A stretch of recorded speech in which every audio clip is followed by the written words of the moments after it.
This is the Global Broadcasting Service, serving remote outposts since 1928. Hi, everyone. Welcome aboard the Walt Disney World Express monorail. Caramba, we have something really big for you today. Welcome, foolish mortals. Now then, hang on to them hats and glasses, because this here's the wildest ride in the wilderness. This is the DBC Pod with Phil Schoen and Jason Dodge.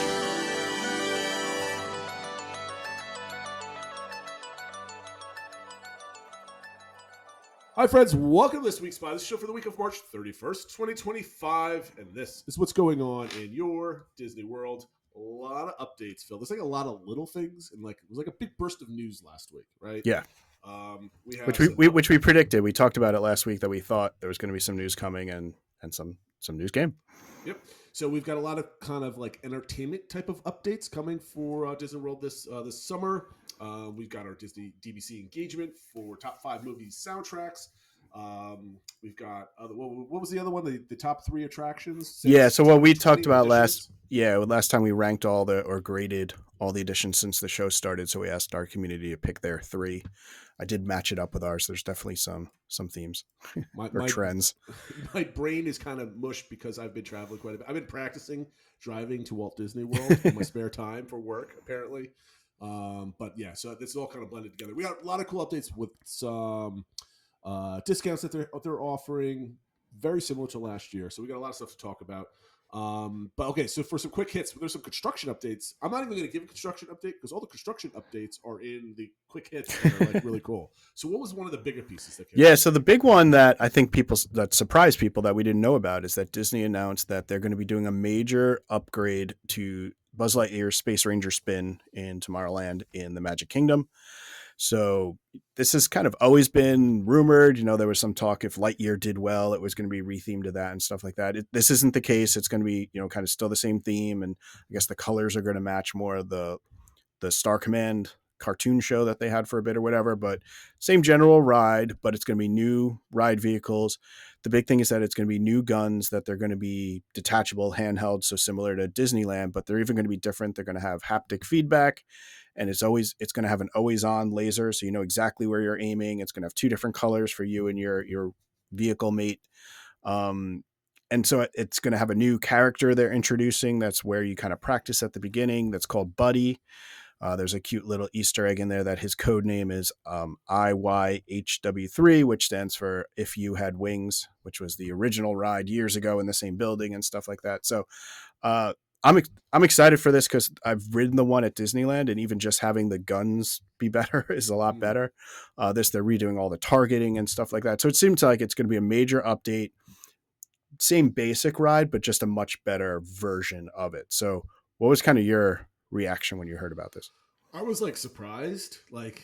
We were not, calling for a Buzz Lightyear Space Ranger spin update at all. We were calling for potentially Space Mountain after Big Thunder Mountain, kind of stuff like that. But we're also kind of thinking where's Tomorrowland going? Because I was always predicted maybe D23 next time. We're gonna once Villains Land is under the way, Tropical Americas is released, we're gonna see a Tomorrowland kind of general update.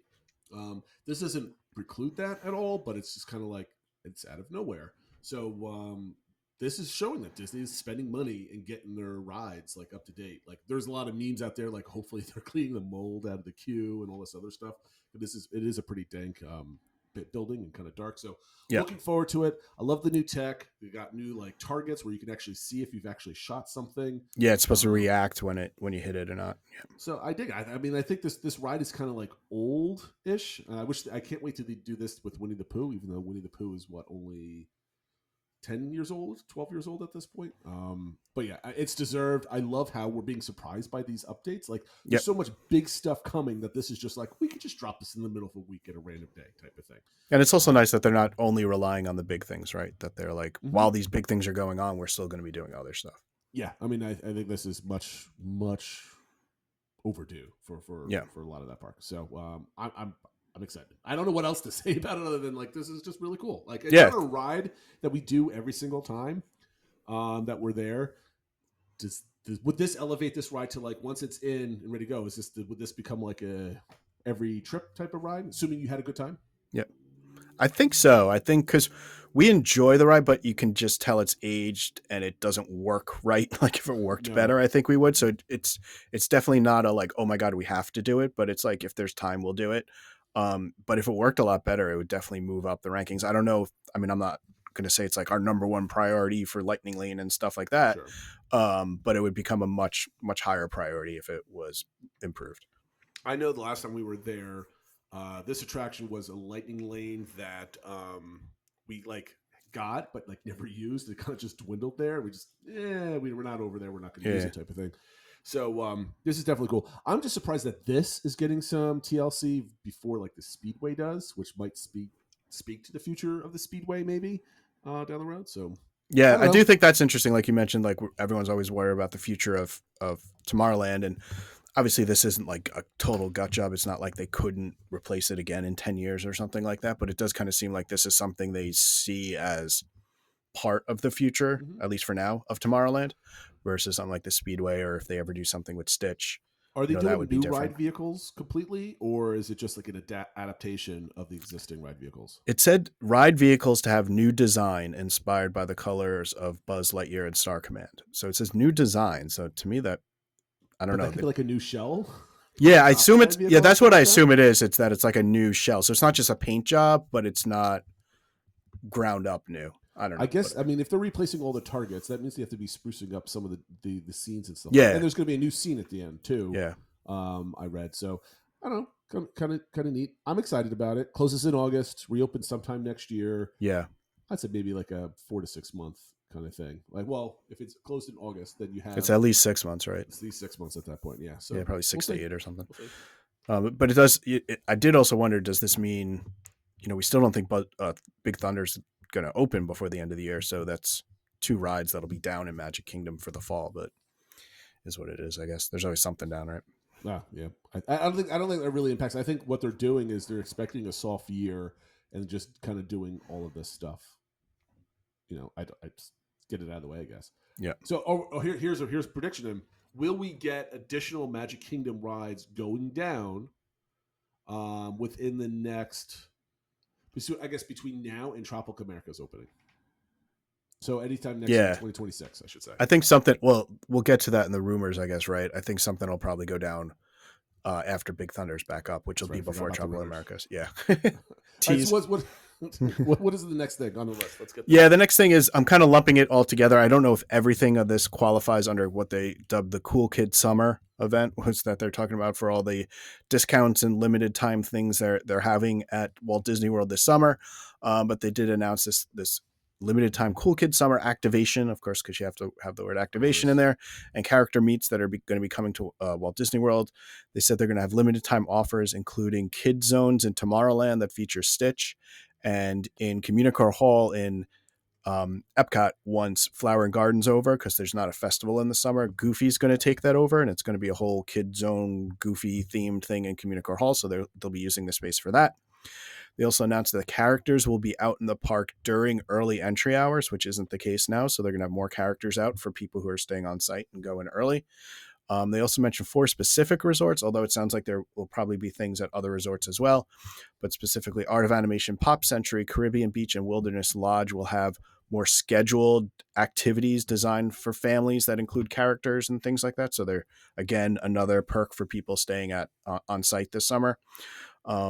Somewhat related to, they also announced that the 2 shows at Hollywood Studios, The Little Mermaid and Villain Show, Unfairly Ever After, those will both be opening on May 27th, which I thought was interesting that they're not staggering the openings. They're both going to open there, and that's about 2 weeks or so before Muppets closes. So there will be a couple range where if you can time your vacation, you can see Muppets before it goes and see the 2 new shows. Also announced kids tickets, 50% off kids tickets for the summer, as well as the 3-park 3-day ticket deal, which is $89 a day. However, that will not include Magic Kingdom. They don't have the 4-park version like they've had in the past, only the 3-park version. And they also announced the continuation of free dining and kind of the standard room-only discount. So all sorts of discounts out there. You can probably figure something that will work out the best for your family. I think somebody figured out the best deal if you're willing to do this, would be to do a room only discount and then do the 3 park ticket deal and then buy a separate Magic Kingdom day. Like that'll generally work out the best. But for some families, it could be the free dining. If you have small kids, I know Matt Show, he's like, for people who have like 3-4 kids under the age of 10, I'm like, whoa, 3-4 kids under the age of 10. Like, first of all, get those people some coffee. Yes. But yeah, like if you have kids, it's obviously a great time to use that 50% off ticket price is pretty great. So lots of stuff to go on this summer. And I realized I rattled through all of it all at once. I thought you were going to give a pause in there. I was not. I said I was lumping it all together. So there we go. So the Cool Kid Summer part. I know you mentioned Tomorrowland featuring Stitch, Goofy's Takeover Communicore Hall. I believe there's also something in the Storybook Circus that they're also doing, I believe, too. They didn't say the specifics of it, just that it's going to be a kid zone there. A thing, right? Yeah. So I think this is awesome. I will definitely take advantage of limited time offers and stuff like that. What I'm more excited about is because I'm staying at Art of Animation in July, that there's going to be characters in Art of Animation. I think that's completely awesome. Yeah. I don't know if I'm going to be there to take advantage of that. We'll see a schedule as they come out. Here's what I'm curious about, because I'm not going to poo-poo this with any kind of like, it's worthless, it's cheap, whatever. What are these activities going to be? Because right now, the activities you generally see at resorts are like tie-dye that you can spend money on, coloring, kind of like just kind of like pool games and things like that. Yeah. Kind of activities that are relatively cheap. I'd love to see something more interesting than that, because when you go, like, when you do like the tour around like World Showcase, you can go to like each of the countries. There's like a kids like coloring the Kid book Cot station, stuff like that. Like, I hope it's not that, because that's not interesting to me or my family. I do not want to spend 30 minutes sitting down watching my kids color a scrap of paper. We could do that at home. But I hope it's kind of interesting. Maybe it's coloring, but you're coloring with Minnie Mouse or something. I kind of get the feeling it's going to be similar activities, but it's with the characters and it's a little more scheduled. So it's not just, doing, Simon Says in the pool or something like that. It's doing Simon Says with Minnie Mouse and stuff like that. So yeah, that's a unique experience. I can get down with, I don't know. Well, actually, all my kids would have fun like coloring with Goofy for like 15 minutes. I think that's cool. Like you'll never get that experience again, most likely, right? So that's kind of unique. I would do that.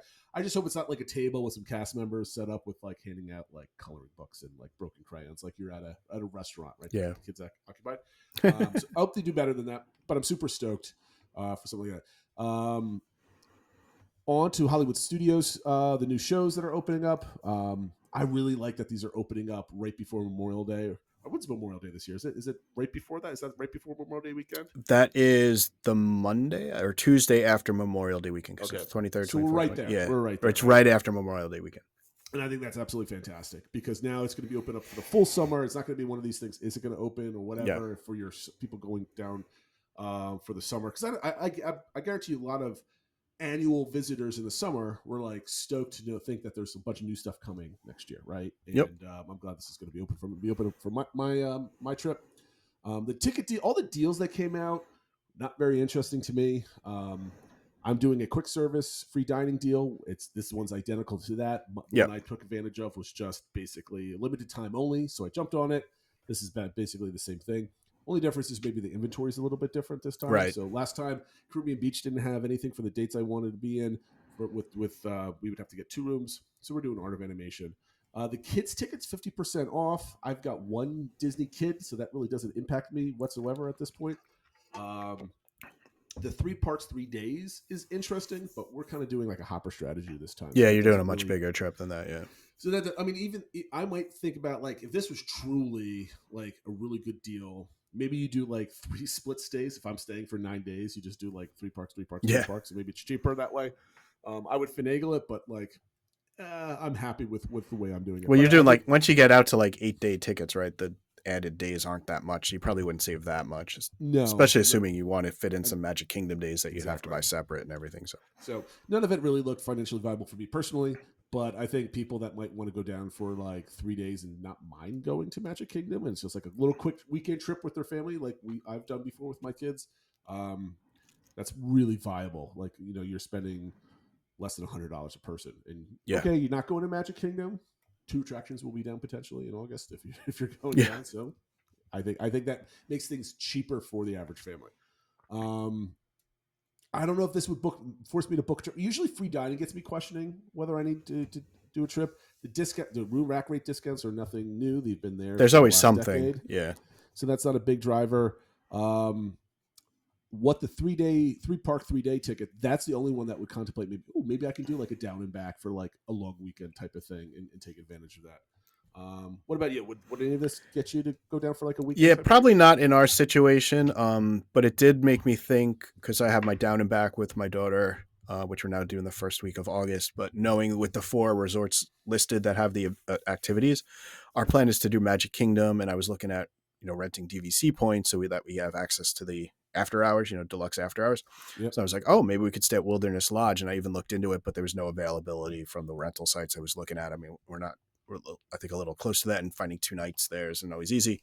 But just the fact that they were having this made me even explore that. Right. So if I was thinking of, something that didn't have that, like you said, maybe if we're going to do a value and maybe to get me to upgrade to Caribbean Beach or something like that. So it definitely got me thinking about altering things around it. And I will say it got my daughter, she's a big Stitch fan. So the fact that they're having that like kids zone with Stitch, it got her very, like she got a big smile on her face when I mentioned about that. That's and cool. Stuff like that. So yeah, I think it more impacts things. The other thing I was just thinking was how this sort of puzzles in with the opening of Epic, and like people like, is Disney doing this? Oh, kids deal. So this is sort of counter programming. So if you have kids that are too young for Epic, come over to Disney instead. We have a kids deal. Are they trying to have with the 3-park deal? Like if you're coming for Epic, hey, you can head over to Disney for a few days for not too much money. Like, I don't know if they were thinking about that for people coming for Epic, or are they just not even worried about that? I think soft, or we're trying to get right, people. because I think people that are coming down for just Epic or Universal trip are probably going to splash Magic Kingdom anyway. Like, yeah, I think that might be one reason why that 4-day ticket wasn't available. That's like, If you're going to do one park, you're going to do MK, so you'll pay the full price for that. Yeah, but this potentially might say, okay, we're already doing Epic, we're doing Magic Kingdom, we're paying for that. But if we want to spend $89 a person per day for 3 more, do we do a longer vacation? Do we do that? And like maybe we can. They're cheap enough that maybe you can do like Hollywood Studios in the morning and then jump over to Islands of Adventure in the afternoon because those tickets are ready, type of thing, right? Because they're that cheap. Basically, they're almost half price at that point. Maybe 40%. Little less than that, especially for like Animal Kingdom and stuff. But yeah, for Hollywood Studios, they're probably pretty close to half price, at least for some days. Yeah. So I think they're trying to entice people into maybe we do more of a Disney vacation because it's such a good deal and that type of thing. So I think there's some market influence in that, which is I think kind of interesting. So right. That was the deals about. The only other thing in there was while they announced the Hollywood studio shows, they didn't give a date for Starlight, Dream the Night Away, the new Magic Kingdom nighttime show. They did release, however, artwork for an additional float that is themed to Wish, the movie. So they're still continuing to work on it. I know Drew the Disney Dude said that also tweeted out that they're going to be using some mariachi music blended in with the theme for when the Coco float comes by, and that we should be hearing the theme within a couple months. So we're getting there, but they're not ready to announce a date for that yet. I know there's some rumors that some of the floats at least are already on site. So we're getting there, but I guess they don't feel confident to give out a date yet. And I guess they wanted to focus on these other things. So if this doesn't come out by the end of July, I'm going to riot. I'm going to go to every single blue umbrella, like, where is my parade? I don't care. I want Mickey and Minnie running down with some with sparklers, old Christmas lights and twirling around or something. I need some nighttime enjoyment, please. But I expect that if this doesn't come like around Memorial Day or May, this will be like a right around your 4th of July, the latest. Yeah, so I mean, I guess it's not going to be Memorial Day because that's when the shows come out. So I guess the next kind of target date would be around July 4th. But I guess we'll see. End of June type of thing, kind of like Tiana's last year. Yep. All right, so I was going to give construction updates. Let me just give these real quick because there isn't many. We already talked about the Space Ranger spin. We got the Village and Mermaid show. That was the Hollywood Studios update. I think that's it, actually. I think so. We did cover all of them. So let's go back up to here. So there are 2 interesting rumors, Phil. One of them is this was dropped by Len Testa, so he's not like just some random internet person, obviously. Right. That there's going to be a major announcement around May 22nd to counter the Epic Universe opening. Now, I don't know about this. We heard about this like a week. I read this about a week and a half ago or so. Yeah, it's a couple. At least that, or a couple weeks ago. Yeah. What and I feel like he announced it in context where people were mentioning for some reason I put it together with an announcement related to what's going to happen to the Animation Courtyard. Animation Courtyard area in Hollywood Studios. Yeah. So I don't know if it's to that scale that Disney's going to put out like, hey, in addition to everything else, we're also having this major redo there. Whether it's, we're stretching the word major, and it's just going to be, because there's a lot of rumors going around that they're going to announce Bluey coming to the Disney Junior dance parties and stuff like that. So maybe it's something like that. I don't know. It's just interesting that it felt like everything else coming out of Disney was like, we're fine with Epic Universe. It's going to bring more people to the area and we'll get our part of the pie. And it's, people posted, I think when Universal Studios first opened, Disney took out a full page ad saying like, welcome to the neighborhood type thing. So, it didn't sound like they were going to have like any trying to steal headlines from them. So this just felt very counter to that. Yeah. So I don't know. It definitely took me by surprise. A lot of people are leaning towards like the Animation Courtyard discussion. I don't know if that's because in context, that's where Len dropped it, or if he just kind of threw it out there in general. It just doesn't make sense because the Animation Courtyard project, whatever they decide to go back there, it's a much larger project. I mean, this is on the scope of like Galaxy's Edge type of project, right? Not like a Monstropolis where it's like one ride, theater show, and a restaurant. Like this could potentially be 2 or 3 attractions, and then that would also open up probably a lot more pathways with Toy Story Land and Tower of Terror Rock and Roller Coaster or Muppets Coaster, whatever they're going to end up calling that. To me, like I'm surprised that they dropped Space Ranger Spin update on a random like Tuesday or whatever it was, Wednesday. Yeah, Wednesday. Yeah. Would they drop like a massive land announcement in the middle of May without any like pomp and circumstance? Like to me, that's something that you announce at like D23. I know we have Destination D23 coming up, so they're going to announce it now and then have lesser announcements at the event. I don't know. It seems doesn't weird. Make sense to me. And sometimes when Len hears rumors, he might not know exactly what they are, and sometimes they get misconstrued. That's happened a couple times where some of the things he talks about where he considers it a major announcement, but what I think a major announcement is completely different what he considers. Right. It. So I'm not too sure. I highly doubt that it's going to be Animation Courtyard level big at that point. I mean, I'm welcome to be surprised, but with villains just kind of in the concept art phase, I don't think. Like, let's back up here. What does Disney gain by announcing a future land project at Hollywood Studios with like maybe like it's not going to be more the concept art for it, if there is any, is not going to be more involved than Villains Land, which was the same picture at this point, right? So what you we're going to put The Simpsons, which would cause everybody to scream out of their brains if they end up doing that. But like let's say it's like a Frozen Land, right? We're going to put Frozen in here. It was like cool, and then that's it, right? Yeah. There's no show, there's no like music to play or anything else like that, like you did at D23 last year. It's going to be like a blog post with some social media supporting it. It's just, I don't know. It doesn't make sense to me. It doesn't make sense. There might be like another major events where like Echo Lake is going to be in Indiana Jones Land or something else like that, or whatever it might be. But I don't think Animation Courtyard is it. The other rumor is, I don't even know where this came from. I don't even know what the source of it is. It was another thread on WDW Magic, but it's big enough that there's a thread there. It hasn't been deleted, and people are kind of like, I don't know. Was that another classic attraction to go down for a major overhaul when Big Thunder Mountain is complete? People have heard about Space Mountain, but people are now focusing really on Pirates for this rumor. Yeah, that's the new part of it. Yeah. So that's where it came up before. Like we talked, I think, before about the Space Mountain one when it was the rumors it's going to go down to one single track and be this big major thing and that sort of thing. But now it sounds like that might not be the next one in line, that the next one is that they want to redo Pirates, and it's going to be not like completely gutting it and tearing it down and bringing in like Shanghai's technology or something like that. It's just going to be the same ride, but like kind of the major overhaul, similar to what we talked about with Buzz Lightyear with Big Thunder Mountain, that it's going to like redo all the animatronics and all the scenes and upgrade everything and stuff like that and be down for, 8 to 12 months or something like that. So I don't know, that really seemed to come out of nowhere where, I mean, sure, everything could always use a little bit of sprucing up and update, but Pirates seems pretty reliable. It still gets good crowds. Like it doesn't seem like it needs it. I mean, they just updated the red scene not too long ago. I don't know. I mean, I think it seemed we a little can odd. discount. Yeah, it is strange because, like I said, the ride vehicle is pretty reliable, so they don't need to like put a new track. Unless they were going to add more scenes to it, like expand the building, there's really no sense to do this.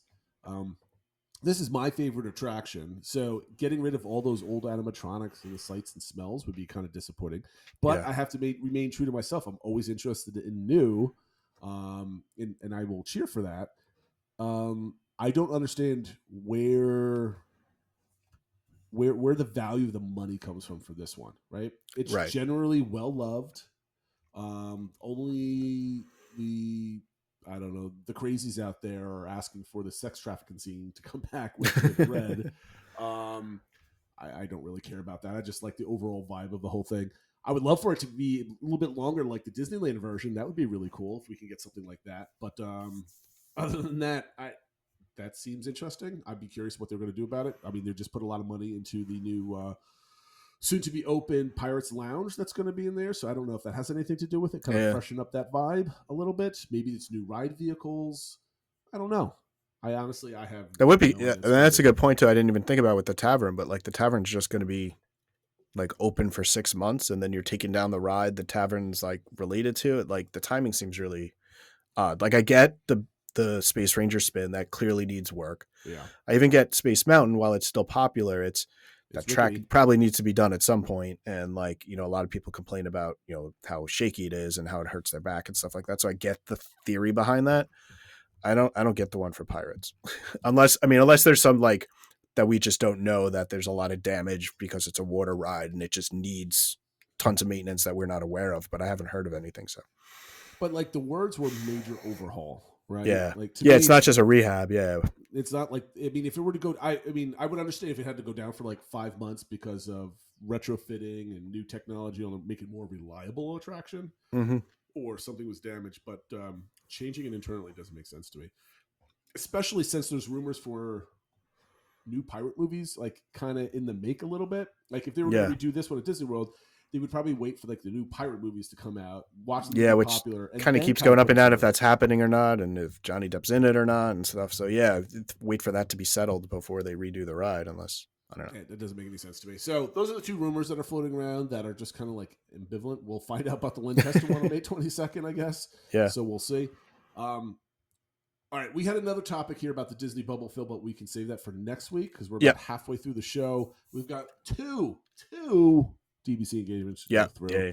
So why don't you steer us through this one here, Phil? Yeah, so the first one is what we were going to cover last week, but we got so much engagement. It's not one that I think we wanted to rush through, so we decided to just carry it forward, but we also added in a second one. So the first one is, what are your top 5 Disney soundtracks? So these are the soundtracks to any individual Disney movies. I think we joked on last time, somebody initially put all of Star Wars.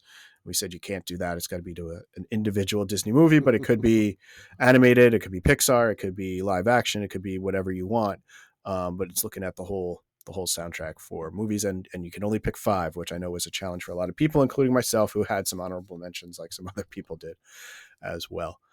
So do you want to do ours first or the communities first? Let's do ours first, because then we can disagree with each other. But I don't think we're disagreeing with each other too much here. I put these in order from my favorite to fifth favorite, I guess. Okay. So my first one is Moana. I truly believe that the Moana soundtrack is one of the best in the last 30 years. It's got some special ties because my kids love it a lot too. It's just to me, it's just a complete soundtrack where you have upbeat songs. You've got kind of like wistful songs, a couple different types of tempo. They're all like singable. They all have catchy tunes and refrains to them. I think it's a complete package. My second one is Lion King, and I don't think that surprises anybody. It's on Broadway shows, etc., like that. It has some of the most, like, my favorite song is Hakuna Matata. I love that song. The only reason why I put this below Moana is I don't think the whole soundtrack is as complete as the Moana soundtrack. But if anything, to be like 1A and 1B for me, there's not much separating the two. Okay.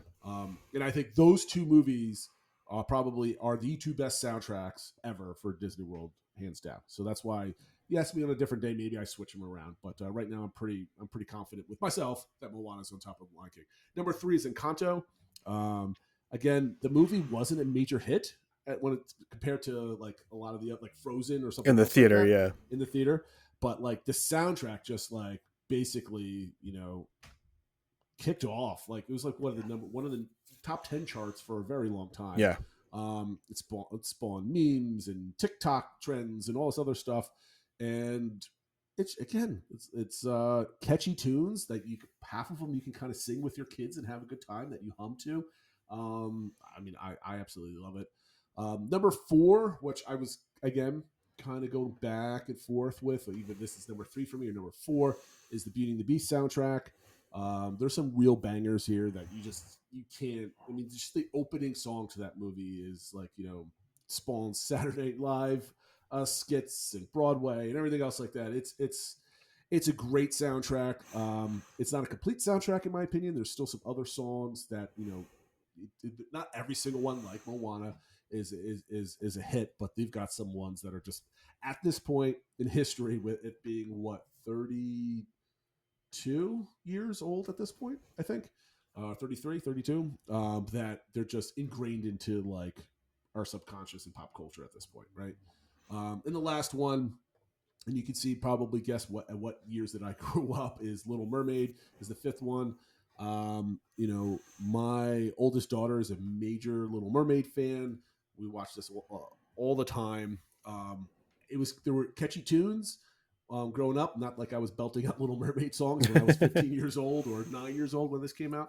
But I really appreciate the craftiness and the quality of singing in this one. So that's my top 5, going 1 to 5: Moana, Lion King, Encanto, Beauty and the Beast, and Little Mermaid. Anything here that surprises you, Phil, or is this kind of like, that's your opinion, that's cool, I don't see anything? No, I mean, I think they all seem reasonable. They're all like high quality soundtracks and represent kind of peak moments in Disney's time. I guess they're all relatively new, although the Renaissance now is pretty far long ago. We forget about how long ago. Yeah, it's no like real old like kind of original Disney stuff.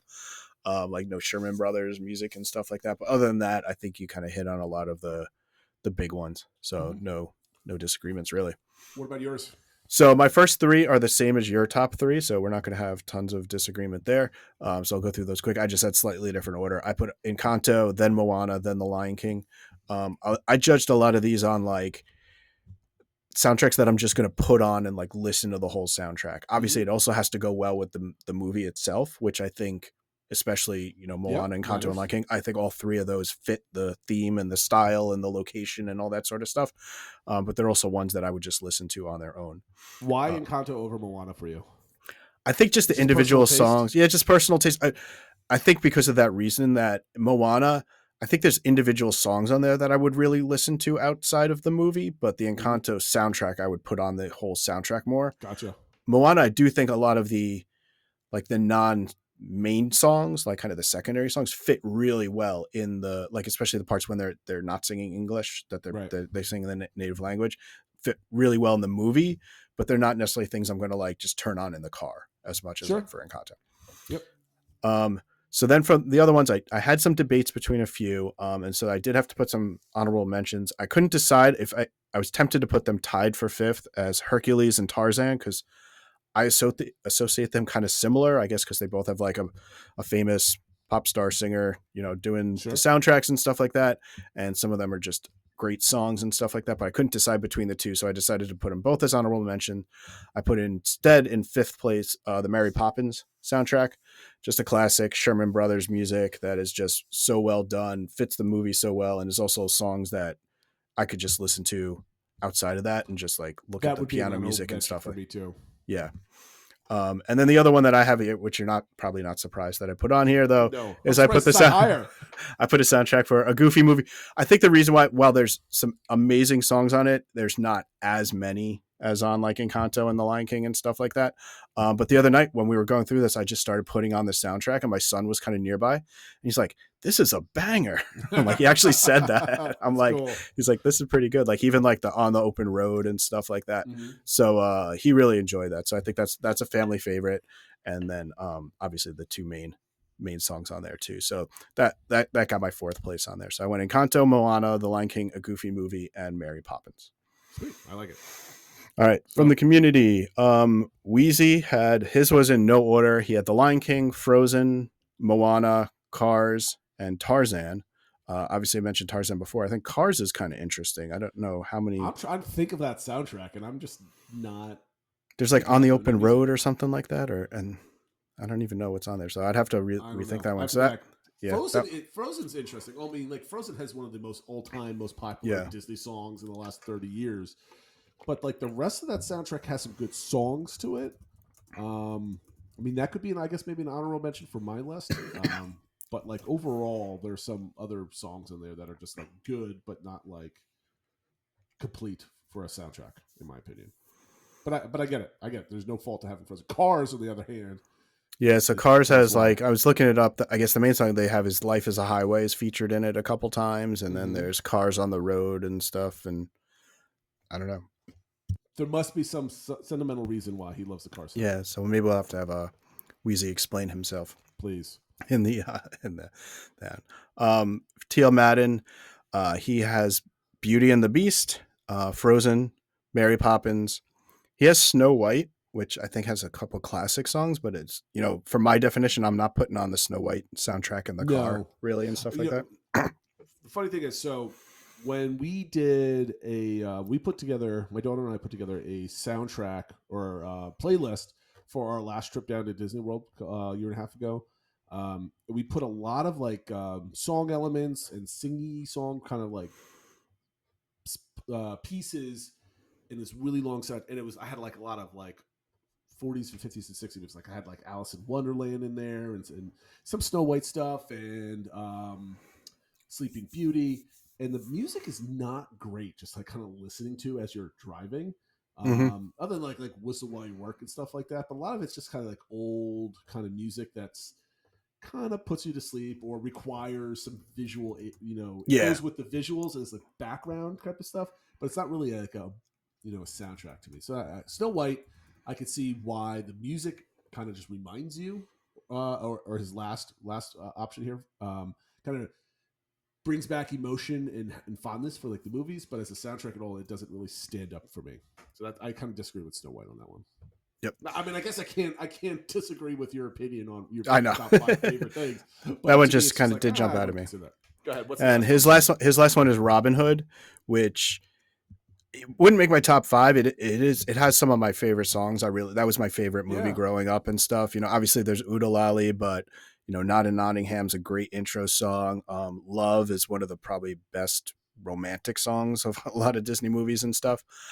So I think that's a good choice. Again, I don't think the whole soundtrack stands up to some of the others in my mind, but definitely understand it. And he mentioned just fond memories from the movie from his childhood, so I think that had some sentimental value. Yeah, more on that. Mom of Six said really hard to limit it to 5. Her honorable mentions were Frozen 2, Avatar, and Jungle Book. But top Avatar. 5, I mean, that has like kind of nice background music, but it's not really okay. Sound like, again, not something I'm putting on in the car when I'm driving, but I guess it's but had Moana. It's funny, we're already seeing people that she's not the first person to put Moana 1 because Moana 2 is out already, but Moana 1, Encanto, Tarzan, Pocahontas, and the Aristocats. My kids love the Aristocats. That's something that gets played in our house a lot. I gotta put that on for my kids. I think they've only seen it once, and it was a very long time ago. Yeah. And Pocahontas, I mean, definitely has some high, colors, the colors of the wind and stuff like that. There's some really nice songs in it. I'm willing to bet that if you ask my wife this question, which I probably should have, Pocahontas would be on that for her. Okay. Yeah. Ryan W. had Mary Poppins, Lion King, Beauty and the Beast, Frozen, and Tarzan. So ones that have already been mentioned quite a bit. Yep. Mike Kisco Falls mentioned he cheated because he has more than 5. He said 11. Robin Hood as well. He said Beauty and the Beast. He put Tangled, which does have there's a number of good songs. That would definitely be in like my top 10, I think. Frozen. He also put the OG Pete's Dragon, which I'd have to go back and think. I mean, I remember enjoying the music and stuff, but again, I don't know if that's a soundtrack I put on. Of that at all. Yeah, he then tried to put as an entry, lumping together basically all the Disney Afternoon, Gummy Bears, DuckTales, Tailspin songs and stuff like that, which I'm not really sure if that's, I don't know if that can be a that's soundtrack, not a putting it all together. soundtrack, but that's Disney music, and you know Yeah. what? I respect it because I find myself like singing like DuckTales randomly at least once a month for no reason whatsoever. Exactly. So, yeah, I know what you've. You know what? I will allow this if you tie all of those shows into one soundtrack. Yeah, if there's a soundtrack, and there probably is. You probably could buy an album of Yeah. the Disney Afternoon soundtracks. There's Disney got to Afternoon be a music. YouTube channel playlist for that. Yeah. For sure. And he also mentioned honorable mentions of Fantasia 2000, Lion King, and he also had Cars on here. So other people like Cars, He I just guess. named all of his favorite movies. Yeah, apparently. Seventh Son apparently only has one. It said The Princess and the Frog is easily his favorite Disney soundtrack. That's the only one mentioned. And to be honest, I'm surprised that hasn't come up before. That is a really great soundtrack. Yeah. Lumpy said for him the top two is easy, but then it was harder to go after that. He has Frozen and Encanto, but he partly was basing on the age of his kids. After that, he put Lion King, Mary Poppins, and Coco. And Coco's another one that I'm surprised haven't been mentioned more. That's definitely up there. Brett 3 Days said Little Mermaid, Lion King, Frozen, Toy Story, and Moana. So I guess Toy Story is kind of the one new one. How did we get this far without Toy Story being mentioned? I find that interesting. It's got some good songs to it. It does. I think that's one of those where there's so many movies now that I almost like. I have trouble. I mean, obviously, You've Got a Friend in Me is from the first movie, but some of the other stuff, like I forget which movie each song is from and stuff. It kind of blends together. A Music Life for Me said Hunchback of Notre Dame, Lion King, Coco, Mary Poppins, and Newsies, which was obviously a Broadway show, but has been made into films and stuff like that too. I think Hunchback's probably the one other additional one that he put in there. That has that's another one where it's like the music's amazing in the movie, but it's not one I'm gonna like be putting on in the car. I haven't watched or listened to the Hunchback of Notre Dame in probably, when did that come out? Like, was that late 2000? Yeah, it was right around 2000. 2000. Yeah, it was right around 2000, I think. Yeah, I think that was the last time I saw that. Yeah. Other than watching clips and we actually put it on the other day. We were just looking for something like random to watch. I was like, well, my youngest was bored, and I was like, well, let's put on a movie. She's like, what do you want to put? I was like, I don't know, let's put on Disney Plus and just see. And it was kind of like one of the ones suggested to you type thing. I was like, oh, you haven't seen this? Like, let's watch this. Let's go. She got like 20 minutes into it. She's like, this is boring. I'm like, I'm out. I'm like, okay. Yeah, that's unfortunately the truth for a lot of people. Yeah. Mets fan said Hunchback as well. So another person with that. Little Mermaid, Beauty and the Beast, Tron, and Peter Pan, which is the first time Peter Pan got mentioned. And Tron as well, which Tron's an interesting soundtrack. Again, it's probably not one I'm putting on in the car, but goes well with the movie. Yep. Last one is Tom Servo, who had Encanto. He had The Jungle Book, which obviously Disney uses a lot of those songs in like every nighttime show. Yep. Little Mermaid, Mary Poppins, and Beauty and the Beast. He said, I guess Encanto is definitely his number one, but 2 through 5 could go in any order. So a lot of consensus, I think, amongst here, but it's fun hearing the extra ones that come up and like kind of the reasoning behind them. So, well, now I have a list of movies I think this is back maybe a year ago. The last like oldish movie Disney movie that kids haven't seen was Robin Hood. So I think I have to go back and do like Aristocats, and my kids have seen Hercules, but I don't know if my youngest has really seen Hercules. But this kind of brings back like, oh, my kids they haven't seen that movie yet, or they haven't seen it in forever. So I like going through this list. It kind of perks up like when we're trying to figure out what to watch for family movie night. Like, okay, let's go to Disney Plus. Let's bring up some classics and see if we can get through them. Yep. All right, so that's it, right? Yep, that's it for the first engagement. And now the second engagement is people are asking what their top 3 additions to Walt Disney World since 2020 were. And so this was, as we went through our list and I shared our ranking and stuff like that, where we had it, what did everybody else think was their top 3 additions? So I did also map it against our list to kind of see like who voted for, was there consensus and did people agree with us and stuff like that? What were our top 3? So our top 2 that both got 9s were Guardians of the Galaxy and Steakhouse 71. And then we had 3 that had 8s. That was Journey of Water, Remy, and World Celebration as a whole. There would be a lot of people asking us what is wrong with us adding Steakhouse 71 and World Celebration. I know. But I stand by it even a week later. Yep. Okay, so what did everybody else say? Yeah, so let's see. Wheezy said Guardians, Epcot needed this type of ride. Tron, and then Moana, Journey of Water. Feels like they did a good job mixing the IP and educational material and that sort of thing. Doxy said Guardians is the top of her list as well. Next is Remy, and then Tron. Gene L said Guardians, Luminous. There were definitely a couple people that, Luminous was fifth to the bottom. It was one of our lower ones, mostly due to me. You dragged that down like 10 points. I started at a 3. You got me up to a 5. And then she also had Tron. Mama 6 had Guardians, Moana, Journey of Water, and Luminous.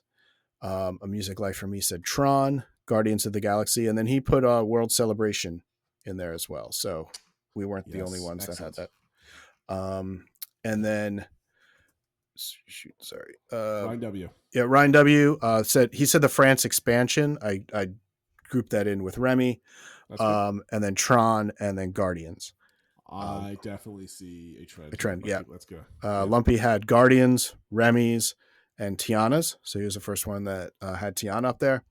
And then Vike Queen, who this used to be a dedicated podcast just for her, said Guardians, had the Poly Island Tower up there, which was interesting. And she had interesting take saying that when it was being built, she hated the look of it, but stayed there last week and absolutely loved it. So their DVC owners are ready. It's now their favorite resort and are thinking about adding more points to there. Did their job. They must have done something right. That's a good point. Because everybody was trashing this as like the Holiday Inn and doing memeing it after that and saying it's just a brick building. It's absolutely terrible. But you actually get reports from people that have actually either stayed there or ate there or walked through there, and they say that it's absolutely gorgeous. So stop listening to crazy people on the internet and let them influence your opinions. Or just wait till you see it yourself and be like a normal human being and do it that way. And she had Tiana's as her third, and then actually did have Steakhouse 71 as her honorable mention. So we weren't the only ones. Maybe Vike can have the podcast again. We're officially giving it back to her. Yes. This episode. And then last was TL Madden said Guardians, Remy, and Tron. So obviously there were a lot of consensus thoughts there. I did map it out. We had 9 people respond. Every single person had Guardians on their list. All but 2 had it as their number 1. So obviously, I know there's a lot of people that, it doesn't fit in Epcot, blah, blah, blah. But I mean, this is a pretty decent sample of pretty serious Disney fans, and it was all viewed as like the best edition of the last 5 years. So, outside of that, there hasn't been any other e-ticket attractions that were added other than Tron, right? Yep. And Tron was on everybody else's list. Yeah, so Tron was the other one that was on the most people's list. Remy's was also on a lot of people's list, and after that, it was like a couple people Luminous, a couple people Journey of Water, and here thing. But the two, like I'd say, the main things were Guardians and Tron, and then to a lesser extent Remy's, which are all the big additions that were supposed to come for the 50th, right? And then took a little more time to open up. But now it doesn't. Imagine if the 50th came with all these bangers, like boom, it all opens up. Right, and then in the next 5 years, we got what we're getting this next 5 years or whatever. Like they kept going at that pace. Yeah, but obviously, COVID got in the way. But COVID did get in the way. No, I do appreciate this because I think it's be interesting if we get a wider sample size that's not part of our community that we kind of like, because we've been hanging out in the same Discord for a half a decade. Right, there's probably some some internal like echo chamber bias going on with our opinions, and we scared away other people that differed from us, whatever. Like, I hate Guardians, this is terrible. I was actually hoping there would be more like dissent. I mean, we obviously had a couple people that put Luminous up there as top 3, and that, I mean, even though you think it's better than me, I don't think it would be in your top 3. I can't believe you banned those people from Discord. I know. Well, they had a good run. But I was hoping there'd be more people saying, with some of the other things that should be higher, but oh well. I mean, realistically, there's really not much here. Oh, and by the way, just as an aside, as a family, we watched a Shikisai review. Okay. I added it mid podcast last week to like, this is going to be on the list of like reviews we need to watch. Gotcha. I said yes.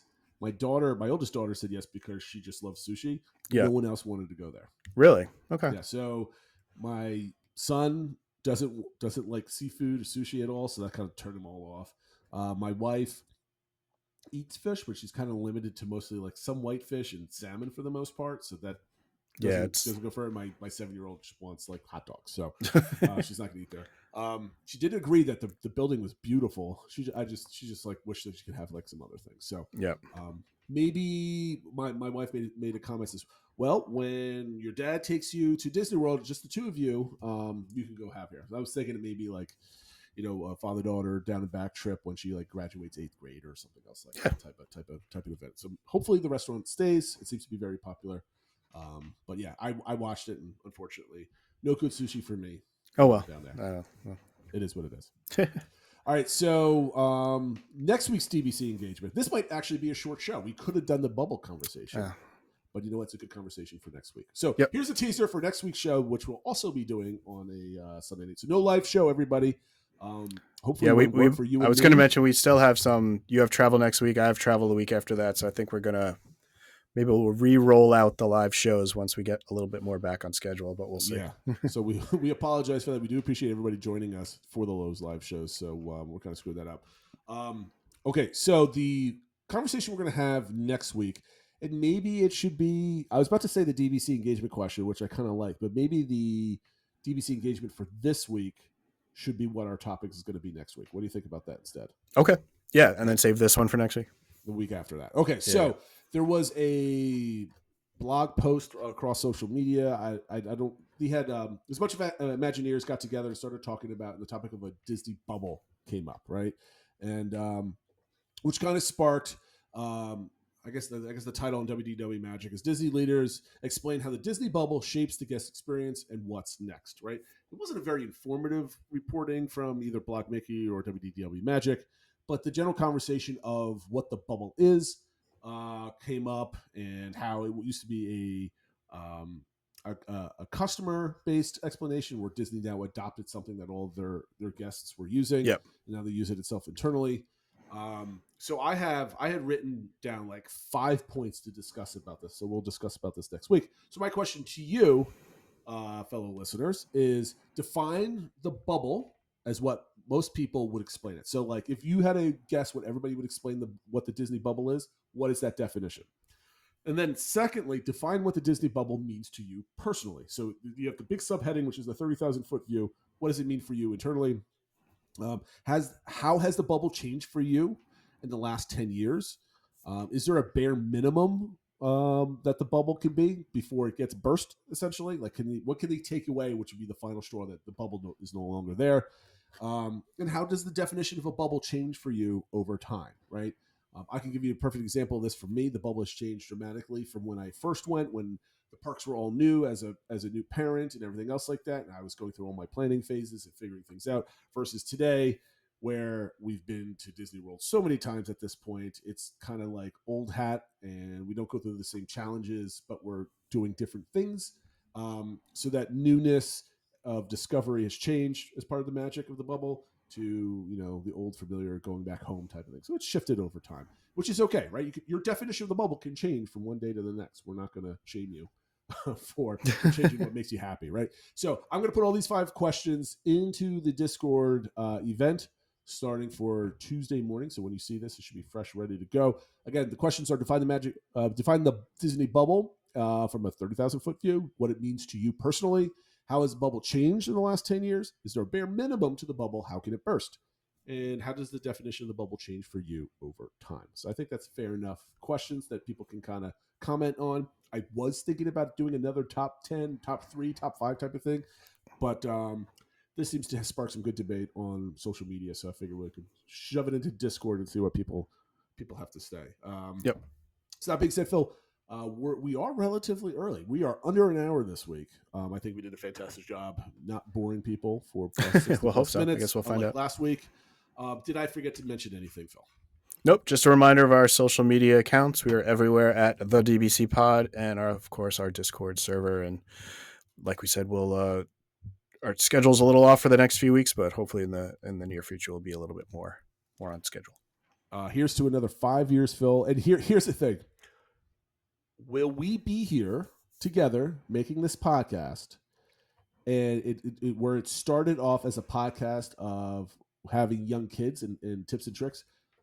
Does it turn into 20 years from now about how you do it for grandparents as a podcaster? Will we be the first? We're doing this in 20 years when we are our grandchildren are 5, so that puts us at least 20-ish years or so in the future.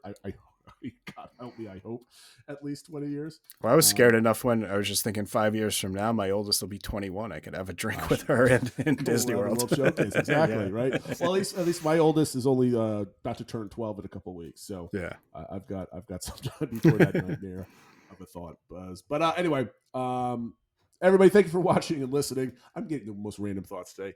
Make sure you hit the like and subscribe if you're on YouTube. That helps us out quite a bit. And see you next week. Take care, everyone.